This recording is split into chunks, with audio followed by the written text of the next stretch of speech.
Hari kedua, 11 Januari 2023. Berpuasa dengan benar.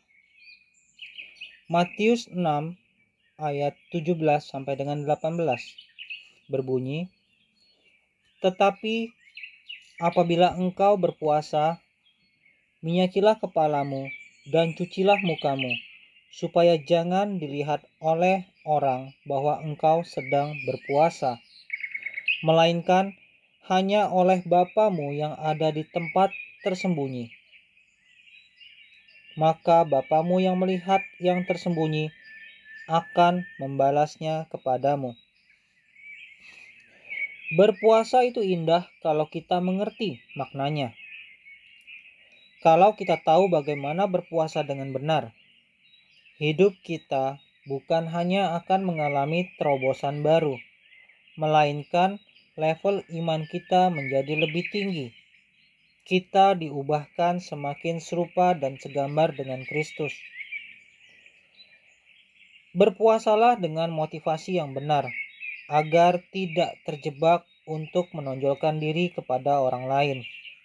Tetapi, bukan berarti kita harus mengasingkan diri di suatu tempat tertentu atau menyembunyikan fakta bahwa kita sedang berpuasa. Selama kita melakukan dengan motivasi yang benar,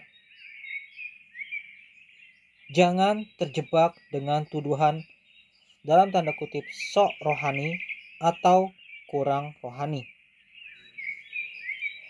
Puasa bukanlah merupakan sebuah ritual ibadah dengan aturan-aturan tertentu dalam menjalankannya. Yang perlu kita perhatikan, jika kita sekedar menahan lapar dan haus saja ketika berpuasa, namun tidak mengisinya dengan perkara-perkara rohani dan secara sengaja tinggal di dalam dosa, maka puasa yang kita lakukan sama sekali tidak berfaedah. Ada tertulis, "Mengapa kami berpuasa dan engkau tidak memperhatikannya juga? Mengapa kami merendahkan diri dan engkau tidak mengindahkannya juga?" Sesungguhnya pada hari puasamu engkau masih tetap mengurus urusanmu, dan kamu mendesak-desak semua buruhmu. Sesungguhnya kamu berpuasa sambil berbantah dan berkelahi, serta memukul dengan tinju dengan tidak semena-mena. Dengan caramu berpuasa seperti sekarang ini, suaramu tidak akan didengar di tempat tinggi. Dikutip dari Yesaya pasal 58 ayat 3 sampai dengan 4. Selama berpuasa, kita harus meningkatkan aktivitas rohani seperti berdoa, menyembah, dan membaca Alkitab. Di sisi lain, Tuhan juga mengajarkan agar kita semakin peka terhadap keperluan orang lain. Dikutip dari Yesaya pasal 58 ayat 6 sampai dengan 7 berbunyi demikian.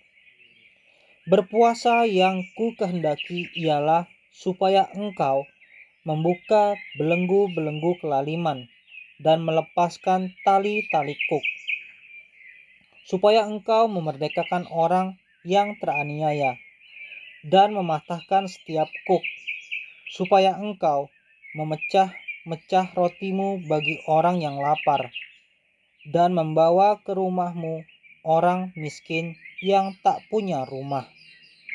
Dan apabila engkau melihat orang telanjang, supaya engkau memberi dia pakaian dan tidak menyembunyikan diri terhadap saudaramu sendiri." Dikutip dari Yesaya pasal 58 ayat 6 sampai dengan 7. Tema doa, mintalah agar selama berpuasa kita bisa fokus untuk membangun hubungan dengan Tuhan. Tuhan Yesus memberkati.